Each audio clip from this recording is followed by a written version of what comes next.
ಸಾಯಿರಾಮ್. ಆತ್ಮೀಯ ವೀಕ್ಷಕ ಬಾಂಧವರಿಗೆಲ್ಲ ಇವತ್ತಿನ ಜೀವನಾಮೃತ ಕಾರ್ಯಕ್ರಮಕ್ಕೆ ಸ್ವಾಗತ ಸುಸ್ವಾಗತ. ವೀಕ್ಷಕರೇ, ನನ್ನೇ ಸಂಚಿಕೆಯಲ್ಲಿ ಶರೀರ ಇದ್ದಕ್ಕಿದ್ದಾಗೆ ನಡ್ಕೋ ರೋಗ ಬಂದುಬಿಡುತ್ತದೆ. ಇದ್ದಕ್ಕಿದ್ದಾಗೆ ಶರೀರ ನಡ್ಕಕ್ಕೆ ಶುರುವಾಗ್ಬಿಡ್ತದೆ. ಇದಕ್ಕೆ ಕಾರಣ ಏನು? ಗ್ರಹ ದೋಷನ ಜಾತಕದಲ್ಲಿ, ಇಲ್ಲ ಮಾಟಮಂತ್ರ ಪ್ರಯೋಗನ, ಇಲ್ಲ ಭೂತ ಪ್ರೇತ ಪಿಶಾಚಿ ಬಾಧೆನ, ಅಥವಾ ಕಣ್ದೃಷ್ಟಿನ, ಮತ್ತೇನು ಅಂತ ಕೇಳಿದಾಗ ನಾವು ಯಾವ ನೆಗೆಟಿವ್ ಜಾಗಕ್ಕೆ ಹೋಗಿರ್ತೀವೋ ಆ ಜಾಗದಲ್ಲಿ ನಮಗೆ ಈ ಥರ ಸೋಂಕು ಆಗತ್ತೆ ಅಂತ ಹೇಳಿ ನೆನ್ನೆ ಒಂದೊಳ್ಳೆ ವಿಶೇಷವಾದಂಥ ಮಂತ್ರತಂತ್ರವನ್ನು ನಾನು ಹೇಳಿಕೊಟ್ಟಿದ್ದೆ. ಇವತ್ತು ಪ್ರತಿಯೊಬ್ಬರಿಗೂ ಬೇಕಾದಂಥ ವಿಷಯ. ಇವತ್ತು ಏನದು ಸಬ್ಜೆಕ್ಟು, ಟೈಟ್ಲು, ಏನು ಯಾವ ಉದ್ದೇಶಕ್ಕೆ ಇವತ್ತಿನ ಎಪಿಸೋಡ್ ಮಾಡ್ತಾಯಿದ್ದೀನಿ ಅಂತ ನಿಮಗೆ ಹೇಳಿಬಿಡ್ತೀನಿ. ಪ್ರತಿಯೊಬ್ಬರ ಮನೆಯಲ್ಲೂ ಒಬ್ಬರಿಗೆ 5 ಜನರಿಂದ ತೊಂದರೆ ಆಗ್ತಿರ್ತದೆ. ಇವತ್ತು ಎಲ್ಲರ ಮನೇಲಿ ಇದೊಂದಿದೆ, ನಾನು ಅಬ್ಸರ್ವ್ ಮಾಡಿದ್ದೀನಿ. ಗಂಡನಿಗೆ ಆಫೀಸ್ ಕಡೆಯಿಂದ ಟೆನ್ಷನ್ನು, ಗಂಡನಿಗೆ ಹೆಂಡತಿಯಿಂದ ಟೆನ್ಷನ್ನು, ಗಂಡನಿಗೆ ಮಕ್ಕಳಿಂದ ಟೆನ್ಷನ್ನು, ಗಂಡನಿಗೆ ಅಪ್ಪ ಅಮ್ಮನಿಂದ ಟೆನ್ಷನ್ನು. ಒಬ್ಬ ವ್ಯಕ್ತಿಗೆ 5-6 ಜಾತಕ ಅಟ್ಯಾಕ್ ಮಾಡಿದೆ. ಮನೇಲಿ ಒಬ್ಬ ಹೆಂಗಸಿಗೆ ಗಂಡನೊಂದು ಕಾಟ, ದಿನಾ ಬೆಳಗ್ಗೆ ಗಂಡನ ಹಿಂಸೆ, ಅತ್ತೆ ಮಾವದಿರ ಕಾಟ, ನಾದ್ನಿ ಮೈದರ ಕಾಟ, ಇದಲ್ಲದೆ ಮಕ್ಕಳ ಕಾಟ. ಅಯ್ಯೋ ಮಗು ಸರಿಯಿಲ್ಲ, ಮೊಂಡ ಅಳ್ತಾನೆ, ಹಠ ಮಾಡ್ತಾನೆ, ಕೈ ನೆಮ್ಮದಿನೇ ಇಲ್ಲ, ಬರೀ ಅಳೋದು, ಬರೀ ಮೊಂಡ, ಬರೀ ಗಲಾಟೆ, ನಂಗೆ ಸಾಕಾಗೋಗಿದೆ, ಯಾಕಾರೋ ಮಕ್ಳು ಜನ್ಮ ಕೊಟ್ಟನಪ್ಪ ಅನ್ನೋ ಲೆವೆಲ್ಗೆ ಅದೊಂದು ಕಾಟ. ವ್ಯಾಪಾರದಲ್ಲಿ ಹೋದರೆ ಆಳು ಕಾಳುಗಳು ಸರಿಯಾಗಿ ಬಂದಿಲ್ಲ, ಅವ್ರದ್ದೊಂದು ಕಾಟ, ಗಿರಾಕಿಗಳದೊಂದು ಕಾಟ. ಆ ಜಾಗದಾಗ ಕೆಲಸ ಮಾಡ್ತಿರ್ತಾನೆ, ವ್ಯಾಪಾರ ಆ ಸ್ಥಳದಲ್ಲಿ ಯಾರ್ಯಾರ್ದೋ ಒಂದು ದೊಡ್ಡ ಚಿಂತೆ. ನೆಮ್ಮದಿಯಾಗಿ ಬಿಸ್ನೆಸ್ ಮಾಡಿ ಆರಾಮ ಮನೆ ತಲುಪೋಕ್ಕಾಗಲ್ಲ, ನೆಮ್ಮದಿಯಾಗಿ ಕೆಲಸ ಮಾಡಿ ಮನೆಗೆ, ಆಫೀಸಿಂದ ಮನೆಗೆ ಬರೋಕ್ಕಾಗಲ್ಲ, ನೆಮ್ಮದಿಯಾಗಿ ಮನೇಲಿ ಕೆಲಸ ಮಾಡಲ್ಲ ಬೆಳಗ್ಗೆಯಿಂದ. ಏನಾರು ಒಂದು ಟೆನ್ಷನು. ಒಬ್ಬರಲ್ಲ, ಅಯ್ಯೋ ದಿನ ನಮಗೆ 5 ಜನದ್ದು ಕಾಟ ತಡೆಯೋಕ್ಕಾಗ್ತಿಲ್ಲ, ನೇಣಾಕೊಂಬಿಡೋಣ, ಒಂದು ವಿಷಯ ಕೂಡ ಸತ್ತೋಗ್ಬಿಡೋಣ, ದೂರ ಹೋಗ್ಬಿಡೋಣ ಅನಿಸುತ್ತೆ. ಇವಳು ಯಾರಿಗೂ ಊಟಕ್ಕಿಲ್ಲ, ಬಟ್ಟೆಗಿಲ್ಲ ಅಂತ ತೊಂದರೆ ಪಡ್ತಿಲ್ಲ. ಇರೋಕ್ಕೆ ಮನೆ ಇಲ್ಲದೆ ಇರ್ಬೋದು, ಸ್ವಂತ ಮನೆ, ಬಟ್ ವಾಸ ಮಾಡ್ತಿದ್ದಾರೆ ಬಾಡಿಗೆನೋ, ಲೀಸ್ ಮನೇಲೋ, ಸ್ವಂತ ಮನೇಲೋ. ಊಟಕ್ಕಿಲ್ಲ, ಅಯ್ಯೋ ನಮಗೆ ತುಂಬ ದರಿದ್ರನೂ ಇಲ್ಲ. ಆದರೆ ಮಾನಸಿಕವಾಗಿ ಒಂದು ಆತ್ಮಕ್ಕೆ, ಆ ಆತ್ಮ ಗಂಡಾಗಿರ್ಬೋದು ಇಲ್ಲ ಹೆಣ್ಣಾಗಿರ್ಬೋದು, ಆ ಆತ್ಮಕ್ಕೆ ನಿರಂತರವಾಗಿ ಬಾಧೆ. ಒಂದು ನಿಮಿಷ ಸುಮ್ಮನೆ ಕೂರಕ್ಕೆ ಬಿಡಲ್ಲ. ಒಂದು ಟಿ ವಿ ನೋಡೋಕ್ಕೆ ಅಂತ ಕೂತ್ಕೊಳ್ತೀನಿ ಗುರುಗಳೇ, ಟಿ ವಿ ನೆಮ್ಮದಿ ನೋಡೋಕ್ಕೆ ಬಿಡಲ್ಲ. ಮತ್ತೆ ಅದು ಮಾಡು, ಇದು ಮಾಡು, ನಮ್ಮ ಮಾಮ ಅದು ತಂದು ಕೊಡು, ಇದು ಕಾಯಿಸ್ಕೊಡು, ಇದು ತಿನ್ನಿ ಮಾಡಿಕೊಡು. ಮಾಮೇದ ಒಂಥರ, ನಾದ್ನಿ ಒಂಥರ, ಮೈದ್ರು ಒಂಥರ. ಅದನ್ನು ಕೂಡು ಕುಟುಂಬದಲ್ಲಿ ಇದ್ದೀವಿ, ಒಬ್ಬೊಬ್ಬರು ಒಂಥರ ನೆಮ್ಮದಿಯಾಗಿ ನಿಟ್ಟುಸಿರಿ ಬಿಟ್ಟು ಒಂದು ಟಿ ವಿ ಸೀರಿಯಲ್ ನೋಡೋಕ್ಕಾಗಿಲ್ಲ, ಒಂದು ಪುಸ್ತಕ ಓದೋಕ್ಕಾಗಿಲ್ಲ, ನೆಮ್ಮದಿಯಾಗಿ ನಮ್ಮ ಕಷ್ಟ ಬಗ್ಗೆ ಚಿಂತನೆ ಮಾಡಿ ನಾವು 4 ಜನಕ್ಕೆ ಕೇಳ್ಕೊಳ್ಳೋ ಲೆವೆಲ್ಗೂ ಅಷ್ಟೊಂದು ಟೆನ್ಷನ್, ನನಗೆ ಒತ್ತಡ, ಪ್ರೆಷರ್, ಈ ಥರದವರು ದಿನನಿತ್ಯ ಇದ್ದಾರೆ. ಇದು ಎಲ್ಲರ ಮೇಲಿರೋ ಸಮಸ್ಯೆ. ಅದಕ್ಕೆ ಇದು ಎಲ್ರಿಗೂ ಬೇಕಾದಂಥ ಎಪಿಸೋಡ್ ಇದು. ಯಾರು ದಿನನಿತ್ಯ ನಾನಾ ರೀತಿ ಒತ್ತಡಕ್ಕೆ ಸಿಕ್ಕಾಕೊಂಡು ಸುಖ ಕಳ್ಕೊಂಡು ಆರೋಗ್ಯನ ಕಳ್ಕೊತಾರೋ ಅಂಥವ್ರಿಗೆ ಇವತ್ತಿನ ಎಪಿಸೋಡು. ಅಯ್ಯೋ ಬೆಳಗ್ಗೆ 3 ಗಂಟೆಗೆ ಹೇಳ್ತೀನಿ. ಎಷ್ಟು? 3 ಗಂಟೆಗೆ ಎದ್ದ ತಕ್ಷಣ ನಾನೆಲ್ಲ ನಿತ್ಯ ಕರ್ಮ ಮುಗಿಸಿ ಗಂಡನಿಗೆ ಆಫೀಸ್ಗೆ ಹೋಗೋಕ್ಕೆ ತಿಂಡಿ ಅಡುಗೆ ಮಾಡಿಕೊಡ್ಬೇಕು, ಮನೇಲಿ ಸ್ಕೂಲ್ಗೆ ಹೋಗೋಕ್ಕೆ ಮಕ್ಕಳು ತಿಂಡಿ ಅಡುಗೆ ಮಾಡಿಕೊಡ್ಬೇಕು.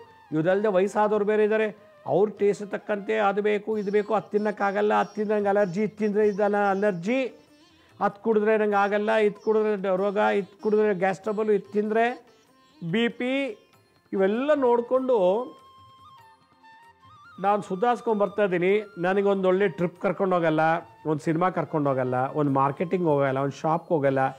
ನನಗೇನು ಬೇಕು, ನಿನಗೇನು ಅಲರ್ಜಿ, ನಿನಗೇನು ಇಷ್ಟ, ನಿನಗೆ ಯಾರು ಬೇಕು ಯಾರು ಬೇಡ ಅಂತ ಕೇಳೋರಿಲ್ಲ.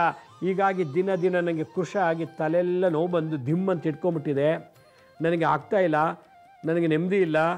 ಅದಕ್ಕೆ ಏನು ಮಾಡಬೇಕು ಅಂತ ಪ್ರಶ್ನೆ. ಇವನು ಏನು ಮಾಡ್ತಾನೆ, ದಿನ ಬೆಳಗ್ಗೆ ತಿಂಡಿ ತಿಂದ್ಬಿಟ್ಟು ಪ್ಯಾಕ್ ಮಾಡ್ಕೊಂಡು ಹೊಟ್ಟೋಗ್ಬಿಡ್ತಾನೆ ಆಫೀಸ್ಗೆ. ಆಫೀಸಲ್ಲಿ ಹೋಗ್ಬಿಟ್ಟು ಬಾಸ್ ಸರಿಯಾಗಿ ಕೆಲಸ ಮಾಡಿಲ್ಲ ಅಂತ ಬೈತಾನಂತೆ. ಆಮೇಲೆ ಅದೇನೋ ಗೊತ್ತೇ ಆಗಿಲ್ಲ ಕೆಲಸ ಮಾಡಲಿಕ್ಕೆ. ಆಮೇಲೆ ಇನ್ನೇನೋ ಪ್ರಾಬ್ಲಮ್ಮು, ಮಿಷಿನ್ ಕೆಟ್ಟೋಯ್ತು, ಕಂಪ್ಯೂಟರ್ ಸ್ಟಾಪ್ ಆಯಿತು, ಏನೋ ಸರ್ವರ್ ಡೌನ್ ಆಯಿತು, ಈಗ ಕೆಲಸಕ್ಕೆ ನಿಂತೋಯ್ತು. ಕೆಲಸ ನಿಂತೋದ್ಮೇಲೆ ಕೆಲಸ ಮಾಡಲಿಲ್ಲ ಅಂತ ಬೈಗುಳ ನಿಷ್ಠುರ ಎಲ್ಲರೂ ಮುಂದೆ ನನ್ನ ಬಗ್ಗೆ ಕೆಟ್ಟ ಮಾತಾಡ್ತಾರೆ ನಮ್ಮ ಬಾಸು. ಈ ಎಲ್ಲ ಕೋಪ ತೊಗೊಂಬಂದು ಮನೇಲಿ ಹೆಂಡತಿ ಮಕ್ಕಳ ಮೇಲೆ ಗಲಾಟೆ ಮಾಡ್ತಾನೆ ಗಂಡ. ಅಯ್ಯೋ ಆಫೀಸ್ನ ನಡೆಯೋ ರಾದ್ದಾಂತ ತಂದು ಮನೇಲಿ ಹೆಂಡತಿ ಮಕ್ಕಳಿಗೆ ಗಲಾಟೆ ಮಾಡಿ ನಮ್ಮ ನೆಮ್ಮದಿ ಹಾಳು ಮಾಡ್ತಾನೆ. ಓದೋ ಮಕ್ಕಳು ಓದ್ತಿಲ್ಲ ಈ ನನ್ನ ಗಂಡನಿಂದ, ನನಗೂ ನೆಮ್ಮದಿ ಆಗಿದೆ, ಯಾಕಾರು ಮದುವೆ ಆದೆ, ಯಾಕಿಂತ ಗಂಡನ ಕೆಲಸ ಕಟ್ಕೊಂಡೆ ನಾನು ಅಂತೇಳಿ. ಇದು ಗಂಡಂದ ಅವಳಿ. ಹೆಂಡ್ತಿನೂ ಕೆಲಸಕ್ಕೆ ಹೋಗ್ತಾಳೆ. ಈಗ ಇವತ್ತಿನ ಕಾಲದಲ್ಲಿ ಹೆಂಗಸು ದುಡಿಯೋಕ್ಕೆ ಹೋಗ್ತಾರೆ. ಈಗ ಆಫೀಸಲ್ಲಿ ಒಂಥರ ಅವನೇನೋ ಅವನೇನೋ ಮಾಡಾಯಿತು, ಆ ಫೈಲ್ ಸಿಕ್ಕಲಿಲ್ಲ, ಈ ಫೈಲ್ ಸಿಕ್ಕಾಕೊಂಡು ಏನೋ ಒಂದು ದೊಡ್ಡ ರಾತ ಆಯಿತು, ಯಾರೋ ಮಾಡಿದ ತಪ್ಪಿಗೆ ನನ್ನ ಸಸ್ಪೆಂಡು, ನನ್ನ ಕೋಪ, ನನ್ನ ಮೇಲೆ ಲೋಕಾಯುಕ್ತ. ಅಯ್ಯೋ ಬೇಕಾದಷ್ಟು ನಾನು ಲಂಚನೇ ತೊಗೊಂಡಿಲ್ಲ, ನನ್ನ ಹೆಸರು ಬಂದುಬಿಡ್ತು, ನಾನು ಜೈಲಿಗೆ ಹೋಗ್ಬೇಕೀಗ. ಏನು ಈ ಥರ ಅವಳಿ. ಮನೆ ಆಫೀಸಲ್ಲಿ ಇದೆಲ್ಲ ತಂದು ಅತ್ತೆ ಮಾವದ್ರ ಮೇಲೆ ಸೊಸೆ ದರ್ಬಾರು. ಗಂಡನ ಕಂಡ್ರಾಗಲ್ಲ. ಹೋಗ್ರಿ ದೂರ ಮಲ್ಕೊಳ್ರಿ, ಇವತ್ತು ನನ್ನ ಹತ್ರ ಬರಬೇಡಿ. ಯಾಕೆ? ನಂಗೆ ಮೂಡ್ ಚೆನ್ನಾಗಿಲ್ಲ, ನನಗೆ ತಲೆ ಭಾರ, ಮೈಕೈ ಎಲ್ಲ ಭಾರ ಆಗಿದೆ. ಯಾಕೆ? ಎಲ್ಲ ಈ ಥರ ನೆಗೆಟಿವ್. ಈ ಥರದ್ದೆಲ್ಲ ನೋಡಿ. ಊಟ ತಿಂಡಿ ಕೊರತೆ ಇಲ್ಲ, ಆಸ್ತಿ ಪಾಸ್ತಿ ಕೊರತೆ ಇಲ್ಲ, ಸಂಬಳ ಬರ್ತಿದೆ, ಎಲ್ಲ ಇದೆ. ನೆಮ್ಮದಿ ಇಲ್ದಿರೋದ್ರಿಂದ ಶರೀರದಲ್ಲಿ ರೋಗ ಬಾಧೆ ಸೃಷ್ಟಿ ಆಗ್ತದೆ. ಮೈಕೈ ನೋವು, ತಲೆ ಭಾರ. ನಾಳೆ ಯಾಕಾದರೂ ಬರುತ್ತಪ್ಪ, ನಾಳೆ ಯಾಕಪ್ಪ ಆಫೀಸ್ಗೆ ಹೋಗಲಿ, ನಾನು ಹೆಂಗಪ್ಪ ಹೋಗಲಿ, ಅಯ್ಯೋ ರಾಮ. ಹೋಗ್ದವ್ರೆ ವಿಧಿ ಇಲ್ಲ, ದುಡಿಮೆ ನಿಂತೋಗುತ್ತೆ, ಸಂಬಳ ಬರೋಲ್ಲ ಹೋಗಲಿಲ್ಲ ಅಂದರೆ. ಅಂಗಡಿ ಬಾಲು ತೆಗಲಿದ್ರೆ ವ್ಯಾಪಾರ ಆಗಲ್ಲ, ವ್ಯಾಪಾರ ಆಗಲಿದ್ರೆ ಊಟ ತಿಂಡಿಗೆ ತೊಂದರೆ ಆಗುತ್ತೆ. ವ್ಯಾಪಾರದಲ್ಲಿ ಅವನೇನೋ ಬಂದ ಏನೋ ಒಂದಿಷ್ಟು ಗಲಾಟೆ ಮಾಡೋದ, ಯಾವನೋ ಚಿಲ್ಲರೆ ಕೊಡೋ ವಿಚಾರದಲ್ಲಿ ಅಥವಾ ಯಾವುದೋ ಒಂದು ದುಡ್ಡಲ್ಲಿ ಕೊಡುವಾಗ, ಇನ್ನೊಂದಲ್ಲಿ ಯಾವನೋ ಒಂದು ಪ್ಯಾಕೆಟ್ ಆ ಕಡೆ ತಿರ್ದ ತಕ್ಷಣ ಇನ್ನೊಂದು ಎತ್ಕೊಂಡು ಹೋಗ್ಬಿಡ್ತಾನೆ, ಇನ್ನೊಂದು ಕತ್ಕೊಂಡು ಹೋಗ್ಬಿಡ್ತಾನೆ. ಹೀಗೆ ವ್ಯಾಪಾರ ವ್ಯವಹಾರ ಉದ್ಯೋಗದಲ್ಲಿ ಎಲ್ಲದಲ್ಲೂ ಗಡಿಬಿಡಿ ಕಿರಿಕಿರಿ. ಹೀಗಾಗಿ ತಲೆಭಾರ, ಮೈಕೈ ನೋವು, ಆಸಕ್ತಿ ಕಮ್ಮಿ, ನಿರಾಸಕ್ತಿ, ಹೀಗಾಗಿ ನೆಮ್ಮದಿ ಹಾಳು ಎಲ್ಲ ಇದೆ. ನೆಮ್ಮದಿ ಇಲ್ಲ ಆದಮೇಲೆ ಏನು ಕೆಲಸ ಮಾಡಿದ್ರೇನು, ಏನು ವ್ಯಾಪಾರ ಮಾಡಿದ್ರೇನು. ಅದರಿಂದ ಎಲ್ಲ ಥರ ಕ್ಲೇಶಗಳು, ಆಫೀಸು ಕ್ಲೇಶ, ಗಂಡಂದು ಹೆಂಡ್ತಿದ್ದು ಅತ್ತೆ ಮಾವ ನಾದಿರೋದು ಕ್ಲೇಶಗಳು, ಪಕ್ಕದ ಮನೆಯದೊಂದು ಗಲಾಟೆ, ಮುಂದುಗಡೆಯವ್ರ ಮನೆಯದೊಂದು ಗಲಾಟೆ, ಎಡಗಡೆ ಮನೆಯದೊಂದು ಗಲಾಟೆ, ನನ್ನ ಬೆನ್ನಿನ ಭಾಗದೊಂದು ಮನೆ ಇದೆ, ಹಿಂದುಗಡೆ ಮನೆ ಅವ್ರದ್ದೊಂದು ಗಲಾಟೆ. ಎಲ್ಲೂ ನೆಮ್ಮದಿಲ್ಲ ನನಗೆ. ಯಾವಾಗ ಮನುಷ್ಯನಿಗೆ ಮಾನಸಿಕ ಒತ್ತಡ, ಬ್ರೈನ್ಗೆ ತುಂಬ ಪ್ರೆಷರು, ದೇಹಕ್ಕೆ ಸಾಕಷ್ಟು ಸ್ಟ್ರೈನ್, ಬಲಪ್ರಯೋಗ, ದೇಹನ ದಂಡಿಸೋದು, ಬೆಳಗ್ಗೆ 3 ಗಂಟೆಗೆ ಎದ್ದು ಮನೆಯೆಲ್ಲ ತೊಳೆದು ರಂಗೋಲಿ ಹಾಕಿ ಪೂಜೆ ಮಾಡಿ ಅಡುಗೆ ಮಾಡಿ ತಿಂಡಿ ಮಾಡಿ ಪ್ಯಾಕ್ ಮಾಡಿ ಎಲ್ರಿಗೂ ಕಳಿಸಿ ದೇಹ ಕೃಷ ಆಗಿಬಿಟ್ಟಿರ್ತದೆ, ಮೈ ಭಾರ ಆಗಿರ್ತದೆ. ವಿಶ್ರಾಂತಿನೇ ಇಲ್ಲ ಶರೀರಕ್ಕೆ, ವಿಶ್ರಾಂತಿ ಇಲ್ಲ ಬಾಡಿಗೆ. ಅವನಂಗಂದ್ಬಿಟ್ಟ ಇವಳಂಗಂದ್ಬಿಟ್ಟ, ಅತ್ತೆ ಮಾವ ನಾದಿ ಮೈದಿಗೆಲ್ಲ ತಲೆ ಕೈ ಕೊಟ್ಕೊಂಡು ಕೂತ್ಕೊಳ್ಳೋದು. ಬ್ರೈನ್ಗೆ ವಿಶ್ರಾಂತಿ ಇಲ್ಲ, ನೆಮ್ಮದಿ ಇಲ್ಲ. ಬ್ರೈನ್ಗೂ ವಿಶ್ರಾಂತಿ ಇಲ್ಲ, ಶರೀರಕ್ಕೂ ವಿಶ್ರಾಂತಿ ಇಲ್ಲ. ಅಂದರೆ ತಲೆ ಭಾರ ಇಲ್ಲ ಆಯಿತು, ಮೈ ನೋವೆಲ್ಲ ಮೈಗೆ ಬಂತು, ಶರೀರಕ್ಕೆ ಬಂತು. ಶರೀರಕ್ಕೆ ದೇಹದಂಡನೆಯಿಂದ ಬಾಧೆ, ಮನಸ್ಸಿಗೆ ಬ್ರೈನ್ಗೆ ನಾನಾ ರೀತಿ ಕೋಪ ತಾಪಗಳು, ದ್ವೇಷ ಅಸೂಯೆಗಳು, ಚಿಂತನೆಗಳಿಂದ ತಲೆಭಾರ, ಶರೀರ ಬಟ್ಟೆ ಒಗೆದು ಪಾತ್ರೆ ತೊಳೆದು ರುಬ್ಬಿ ಕಸ ಗುಡಿಸಿ ಎಲ್ಲ ಮಾಡಿ ಸುಸ್ತಾಗಿ ಕೂತಿರೋರಿಗೆ ಶರೀರಕ್ಕೆ ಬಾಧೆ. ಇದಲ್ಲದೇ ಸಾಲಬಾಧೆ, ರೋಗಬಾಧೆ, ಶತ್ರುಬಾಧೆ. ರೋಗಬಾಧೆ, ಸಾಲಬಾಧೆ, ಶತ್ರುಬಾಧೆ, ಈ 3 ಬಾಧೆಗಳು ನನ್ನ ಬೆಳಗ್ಗೆಯಿಂದ ಸಂಜೆ ದುಡಿದಿದ್ದ ಜೊತೆಗೆ ಬೇರೆ ಚಿಂತೆಯ ಜೊತೆಗೆ ನನ್ನ ಅಟ್ಯಾಕ್ ಮಾಡಿ ನನ್ನ ಮನಸ್ಸಿನಲ್ಲಿ ಅನೇಕ ರೀತಿಯ ಕ್ಲೇಶಗಳು, ಕೆಟ್ಟ ಭಾವನೆಗಳು ಎಲ್ಲ ಸೃಷ್ಟಿಯಾಗ್ತಾ ಇದೆ. ಯಾವಾಗ ತಲೆಯೊಳಗೆ ಭಾಳಷ್ಟು ವಿಷಯವಾಯಿತು, ಮೆಲೋಟಿನ್ ಹಾರ್ಮೋನು ಸ್ಟಾಪ್ ಆಯಿತು. ಮೆಲೋಟಿನ್ ಹಾರ್ಮೋನ್ ಅಂದರೆ ನಿದ್ರೆ ಕೊಡುವಂಥ ಹಾರ್ಮೋನ್. ನಿದ್ರೆ ಮಾಡಬೇಕು ಅಂದರೆ ಮೆಲೋಟಿನ್ ಹಾರ್ಮೋನ್ ಪ್ರೊಡ್ಯೂಸ್ ಆಗಬೇಕು ಬ್ರೈನಲ್ಲಿ. ಅದು ಪ್ರೊಡ್ಯೂಸ್ ಆಗ್ತಿಲ್ಲ. ಯಾಕೆಂದರೆ ನಾನಾ ರೀತಿ ದ್ವೇಷ ಅಸೂಯೆ ಯೋಚನೆಗಳು, ತುಂಬ ಯೋಚನೆ ದ್ವೇಷ ಅಸೂಯೆ ಆದಾಗ ಮೆಲೋಟಿನ್ ಹಾರ್ಮೋನ್ ಕಮ್ಮಿ ಆಯಿತು, ನಿದ್ರೆ ಹೋಯಿತು, ಅನಿದ್ರತೆ, ಇನ್ಸೋಮಿಯಾ ಅನ್ನೋ ಕಾಯಿಲೆಗೆ ತುತ್ತಾಗಿಬಿಟ್ರು. ಆಗ ತಲೆಭಾರ, ತಲೆನೋವು, ತಲೆಯೆಲ್ಲ ಗಿರ್ರಂತೆ ಸುತ್ತಂಗಾಗೋದು, ಕಿವಿಯೊಳಗೆ ಏನೇನೋ ಶಬ್ದ ಬರೋದು, ಎಕೋ ಪ್ರತಿಧ್ವನಿ ಬರೋದು, ಆಗಾಗ್ಗೆ ಗಿಡ್ಡಿನೆಸ್ ಬರೋದು. ಇದಕ್ಕೆ ವರ್ಟಿಗೋ ಅಂತ ಕರೀತಾರೆ ಕಾಯಿಲೆ. ಇದು ಇಷ್ಟಕ್ಕೆ. ಯಾವಾಗ ನಾನು ಬೆಳಗ್ಗೆಯಿಂದ ರೆಸ್ಟ್ ಇಲ್ಲದೇ ದುಡಿತೀನಿ, ನಿದ್ದೆ ಮಾಡ್ತಿಲ್ಲ, ಪಾತ್ರೆ ತೊಳೆದೆ, ಬಟ್ಟೆ ತೊಳೆದೆ, ಕಸ ಗುಡಿಸ್ದೆ, ಅದು ಮಾಡಿದೆ, ಮಾರ್ಕೆಟ್ಗೆ ಹೋದೆ, ಅಲ್ಲಿ ನಡ್ಕೊಂಬಂದು ಅಲ್ಲಿ ತಂದೆ, ಇದು ತಂದೆ, ಅದು ತಂದು ಇದು ಮಾಡಿದೆ, ಇದು ಮನೆ ಒಡತಿ ಮಾಡೋ ಕೆಲಸ. ಇಲ್ಲಿಂದ ನಾನು 20 ಕಿಲೋಮೀಟ್ರ್ ಓಡಿಸ್ಕೊಡೋದೆ ಗಾಡಿ, ಬರೋಕ್ಕೆ 20, ಹೋಗೋಕ್ಕೆ 20, 40, ಈ ಟ್ರಾಫಿಕ್ಕು, ಆ ಧೂಳು, ಆ ಸ್ಮೋಕು, ಆಮೇಲೆ ಆಫೀಸ್ ಟೆನ್ಷನು ಎಲ್ಲ ತಂದು ತಲೆಭಾರ ಮೈಭಾರ ಅಂತ ಮನೆ ಬಂದು ಮಲ್ಕೊಂಬಿಡ್ತಾನೆ. ಬೆಳಗ್ಗೆಯಿಂದ ಸಂಜೆ ಅಂಗಡಿ ಓಪನ್ ಮಾಡ್ತೇನೆ, ಬೆಳಗ್ಗೆ 9 ಗಂಟೆ ರಾತ್ರಿ 10 ಗಂಟೆ ತನಕ ಗಿರಾಕಿ ಬಂದಿಲ್ಲ, ಯೋಚನೆ, ಸಾಲ, ಇನ್ವೆಸ್ಟ್ ಮಾಡಿದ್ದೀನಿ, ಜೊತೆಗೆ ಸಾಮಾನು ಬೆಲೆ ಹಂಗೆ ಎಕ್ಸ್ಪೈರಿ ಆಗಿಬಿಡ್ತದೆ, ಸೇಲ್ ಆಗಲಿಲ್ಲ ಅಂದರೆ ಕೆಲವು ಗಲಾಟೆ ಮಾಡ್ತಾರೆ, ಕೆಲವು ಕತ್ಕೊಂಡು ಹೋಗ್ತಾರೆ. ಎಲ್ಲದಿಂದ ಮೈಭಾರ ತಲೆಭಾರ ಎಲ್ಲ ಟೆನ್ಷನು ವ್ಯಾಪಾರಸ್ಥನಿಗೆ. ಇದಕ್ಕಿದ್ದಾಗೆ ಊಟ ರುಚಿ ಹೊಟ್ಟೋಯ್ತು. ತಲೆಭಾರ ಮೈನೋ ಬಂದಾಗ ಊಟದ ಮೇಲೆ ಆಸಕ್ತಿ ಕಮ್ಮಿ, ಕುಡಿಯೋದ್ರಲ್ಲಿ ಆಸಕ್ತಿ ಕಮ್ಮಿ, ನಿದ್ದೆ ಹತ್ತುತ್ತಾ ಇಲ್ಲ, ಯಾರ ಮೇಲೆ ನೋಡು ಕೋಪ ಬರುತ್ತೆ, ಯಾರು ನೋಡು ಸಿಡ್ಕು ಬರುತ್ತೆ. ಯಾಕಂದರೆ ಅವರೆಲ್ಲ ಫ್ರೀ ಆಗಿದ್ದಾರಲ್ಲ, ನಾನು ಯಾಕೆ ಇಷ್ಟು ಟೆನ್ಷನ್ ತೊಗೊಂಡಿದ್ದೀನಿ, ನಾನು ಇಷ್ಟೊಂದು ಟೆನ್ಷನ್ ಇದೆ ಅಂತ ಫ್ರೀ ಆಗಿರೋರು ಕಂಡ್ರೆ ಕೋಪ. ಅಯ್ಯೋ ನಂಗೆ ಆಫೀಸ್ ಟೆನ್ಷನ್ನು, ವ್ಯಾಪಾರದಲ್ಲಿ ಟೆನ್ಷನ್ನು, ಹೆಂಡತಿ ಗಂಡ ಮಕ್ಕಳದೆಲ್ಲ ಟೆನ್ಷನ್ನು. ಹಾಗಂದ್ಬಿಟ್ಟು ಅವ್ನ ಪಾಪ ಅವ್ನು ಆರಾಮಾಗಿದೆ ಅಂದ್ಬಿಟ್ಟು ನಾನು ಅವನ ಮೇಲೆ ಕೋಪ ತೋರ್ಸೋಕ್ಕೋರಾಗತ್ತಾ? ಎಲ್ಲ ಕಮ್ಮಿ ಆಗತ್ತಾ? ಆಗಲ್ಲ. ಆದರೆ ಆ ವೈಬ್ರೇಷನ್ ಹಂಗೆ ಮಾಡ್ತಾಯಿದೆ. ಯಾವ ದೇವರು ಇಲ್ಲ, ಯಾವ ಜಾತ್ರೆ ಇಲ್ಲ, ಎಂಥದ್ದಿಲ್ಲ, ನಾನು ಅಷ್ಟೆಲ್ಲ ಕಷ್ಟಪಟ್ಟರು ನನಗೊಂದು ಒಳ್ಳೆ ಫಲ ಸಿಗ್ತಿಲ್ಲ ಅಂಥೇಳಿ ನಾವು ದೇವ್ರು ಬೈಯೋದು. ದೇವ್ರ ಹೆಂಡತಿ ಗಂಡ ಮಕ್ಕಳನ್ನು ನಿಷ್ಠೂರ ಮಾಡ್ಕೊಂಡಿದ್ದಾಯಿತು, ಈಗ ದೇವರನ್ನು ನಿಷ್ಠೂರ ಮಾಡ್ಕೊತಾ ಇದ್ದೀವಿ. ಯಾವ ಅಯ್ಯಪ್ಪ, ಯಾವ ಶ್ರೀನಿವಾಸ, ಯಾವ ನಂಜುಂಡೇಶ್ವರ, ಯಾವ ಧರ್ಮಸ್ಥಳ ಮಂಜುನಾಥೇಶ್ವರ ಹೆಂಗೆ ಈ ಥರ ಕಷ್ಟ ಕೊಟ್ಟ, ಹಂಗೆ ಹಿಂಗೆ ಎಲ್ಲ ಹೇಳ್ತೀವಿ. ಇದಲ್ದೇ ಕೋರ್ಟ್ ಕೇಸು, ಗೌರ್ಮೆಂಟ್ ಡಿಪಾರ್ಟ್ಮೆಂಟ್ ಕೆಲವು ಕೇಸ್ಗಳಿರ್ತವೆ, ಹೆಂಡತಿ ಮಕ್ಕಳು ಆಫೀಸು ಬಿಸ್ನೆಸ್ಸಲ್ಲಿ ಇದೊಂದು ಅಡಿಷನಲ್. ಅಯ್ಯೋ ಯಾರಪ್ಪ ಹೆಂಗೆ ನಿಭಾಯಿಸೋದಪ್ಪ ಇದು, ಅದೊಂಥರ. ಹೀಗೆ ಹಲವಾರು ಕ್ಲೇಶಗಳು ಸಿಕ್ಕಾಪಟ್ಟೆ ತುಂಬಿ ತುಳುಕ್ತಾ ಇದೆ ಮನಸ್ಸಿನಲ್ಲೂ ಮತ್ತು ದೇಹದಲ್ಲೆಲ್ಲ ಬಾಧೆ, ಮನಸ್ಸಿನಲ್ಲೆಲ್ಲ ಕ್ಲೇಶಗಳ ಸಂಗ್ರಹಣೆ. ಈ ಥರ ನಮ್ಮ ಬದುಕು ಒಂಥರ ಮೆಕ್ಯಾನಿಕಲ್ ಲೈಫ್, ಒಂಥರ ಸ್ವಿಚ್ ಆನ್ ಮಾಡಿದ್ರೆ ಫ್ಯಾನ್ ತಿರುಗುತ್ತಲ್ಲ, ಸ್ವಿಚ್ ಆಫ್ ಮಾಡಿದ್ರೆ ತಿರ್ಗೋದು ನಿಂತೋಗುತ್ತೆ, ಹಂಗೆ ಎಲ್ಲ ತಿರುಗ್ತಾ ಇದೆ. ಯಾವಾಗ ಸ್ವಿಚ್ ಆಫ್ ಆಗುತ್ತೋ ಗೊತ್ತಿಲ್ಲ, ಆನ್ ಆಗೋಗ್ಬಿಟ್ಟಿದೆ, ಸ್ವಿಚ್ ಮಾಡೋಕ್ಕಾಗ್ತಿಲ್ಲ, ಸ್ವಿಚ್ ಆಫ್ ಮಾಡೋಕ್ಕಾಗ್ತಿಲ್ಲ. ಪ್ರತಿಯೊಂದು ವಿಚಾರದಲ್ಲೂ ನನಗೆ ಟೆನ್ಷನ್ನೇ ಕೊಡ್ತಿದೆ, ನೆಮ್ಮದಿ ಕೊಡ್ತಿಲ್ಲ. ಮಕ್ಕಳಿಲ್ಲ ಅಂತ ಹೇಳಿದೆ, ಅರ್ಕೆ ಕಟ್ಟಿದೆ, ಮಕ್ಕಳಾಯಿತು, ಮಕ್ಕಳಿಂದ ಯೋಚನೆ, ಓದ್ತಿಲ್ಲ ಸರಿಯಾಗಿ, ಒಬ್ಬ ಕುಡುಕ, ಒಬ್ಳು ಯಾವನ ಜೊತೆ ಓಡೋದ್ಲು. ಕೆಲಸ ಇಲ್ಲ ಅಂತ ಯೋಚನೆ ಮಾಡ್ತಿದ್ದೆ, ಕೆಲಸ ಆಯಿತು, ನೋಡಿದ್ರೆ ಕೆಲಸದಲ್ಲೆಲ್ಲ ಸ್ಯಾಲ್ರಿ ಜಾಸ್ತಿ ಇಲ್ಲ, ಪ್ರಮೋಷನ್ ಇಲ್ಲ, ಅಲ್ಲೊಂಥರ ಯೋಚನೆ. ವ್ಯಾಪಾರ ಮಾಡಬೇಕು ಅಂತ ಕಷ್ಟಪಟ್ಟು ಮಾಡಿದೆ, ವ್ಯಾಪಾರದಲ್ಲಿ ಲಾಸು, ಸಾಲ ಬಾಧೆ ಜಾಸ್ತಿ, ಎಲ್ಲೆಲ್ಲೂ ಶತ್ರುಗಳಿದ್ದಾರೆ. ಇದೆಲ್ಲ ತಗೊಂಡು ಈ ಕ್ಲೇಶನ ಮನಸ್ಸಿಗೆ ಹಾಕೊಂಬಿಟ್ಟ ಮೇಲೆ ಬದುಕಬೇಕಾ ಬೇಡವಾ ಅಂತ ನಮಗೆ ಒಂದು ಪ್ರಶ್ನೆ ಬರುತ್ತೆ. ಬದುಕೋದಿದ್ದರೆ ನಿಭಾಯಿಸೋ ಶಕ್ತಿ ಕೊಡು, ಬದುಕೋದು ಬೇಕಿಲ್ಲ ಅಂದರೆ ವಿಷ ಕುಡಿ ಸಾಯಿ, ನೇಣಾಕೊಂಡು ಸಾಯಿ, ಇಲ್ಲ ಬಸ್ಸಿಗೋ ಎಲ್ಲೋ ಹೋಗಿ ಕೊಟ್ಕೊಂಡು ಸಾಯಿ ಅಂತ ಹೇಳುತ್ತೆ ಮನಸ್ಸು. ಸಬ್ಕಾನ್ಷಿಯಸ್ ಮೈಂಡು, ಅಂತರಾತ್ಮ, ಮನಸ್ಸಿಗೆ ಘಾತ ಆಗಿದೆ, ಮನಸ್ಸಿಗೆ ಡ್ಯಾಮೇಜ್ ಆಗಿದೆ ಈ ಎಲ್ಲ ಟೆನ್ಷನಿಂದ. ಅಂತರಾತ್ಮ ಹೇಳುತ್ತೆ ನಾನಿದ್ದೀನಿ, ನಿಭಾಯಿಸು, ಚೆನ್ನಾಗಿ ಹೋಗು, ಜಪ ಮಾಡು, ದಾನ ಮಾಡು, ಧ್ಯಾನ ಮಾಡು, ಇವೆಲ್ಲ ಮಾಡೋಕ್ಕೆ ಬರ್ತದೆ ನನಗೆ, ನೇಣಾಕೋ, ವಿಷ ಕೊಡಿ, ಮನೆ ಬಿಟ್ಟು ಹೋಗು. ಮೊನ್ನೆ ಯಾರೊಬ್ಬ ಪೊಲೀಸ್ ಕಾನ್ಸ್ಟೇಬಲ್ ಪಾಪ ಬೆಂಗಳೂರು ಯೂನಿವರ್ಸಿಟಿ ಆ ಏರಿಯಾದಲ್ಲಿ ಒಂದು ಪಾಳು ಬಿದ್ದು ಬಾವಿಗೆ ಕಲ್ಲು ಕಟ್ಕೊಂಡು ಬಿದ್ದೋಗಿದ್ದಾರೆ ಅಂತ ನಾನು ನ್ಯೂಸಲ್ಲಿ ಸುಮ್ಮನೆ ನೋಡಿದೆ ಒಂದು ಸಲ. ಒಬ್ಬ ಪೊಲೀಸ್ ಕಾನ್ಸ್ಟೇಬಲ್, ಪೊಲೀಸ್ ಡಿಪಾರ್ಟ್ಮೆಂಟ್ ಇರೋ ವ್ಯಕ್ತಿ, ಈಗ ಆರ್ಡಿನರಿ ವ್ಯಕ್ತಿ ಸತ್ತೋದ್ರೆ ಏನೋ ಹೋಗಿ ಅನ್ಬೋದು, ಪೊಲೀಸ್ ಸ್ಟೇಷನಲ್ಲಿ ಕೆಲಸ ಮಾಡಿ ಒಂದು ಪೊಲೀಸ್ ಅನ್ನೋ ಅಧಿಕಾರದಲ್ಲಿದ್ದು ಮದುವೆಯಾಗಿ 3 ತಿಂಗಳೇನೋ ಆಗಿತ್ತು ಅಂತ ಹೇಳ್ತಾ ಇದ್ರು ನ್ಯೂಸಲ್ಲಿ.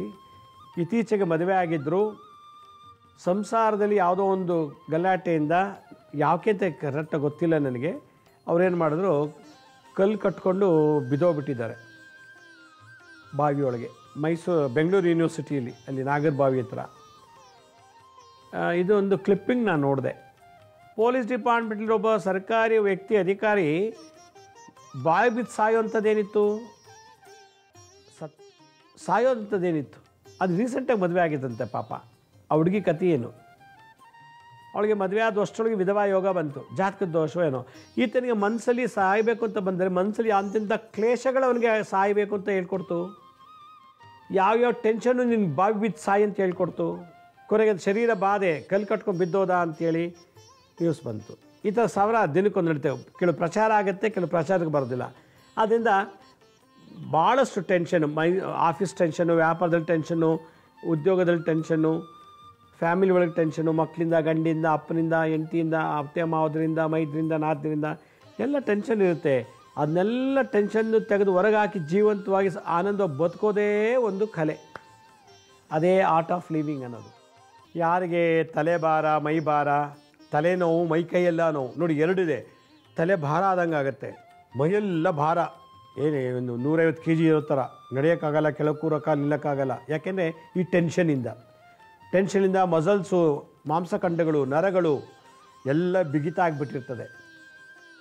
ಇನ್ನೊಂದು ತಲೆನೋವು, ಭಾರ ಬೇರೆ, ನೋವು ಬೇರೆ. ತಲೆನೋವು, ಇಲ್ಲೆಲ್ಲ ನೋವು, ಹಿಂಗೆಲ್ಲ ಬಟ್ಟೆ ಟವಲೆಲ್ಲ ಕಟ್ಕೊಂಡು ಕೂತ್ಕೋತಾರೆ ತಲೆನೋವು ಅಂತ. ಯಾಕಂದರೆ ಈ ಟೆನ್ಷನಿಂದ.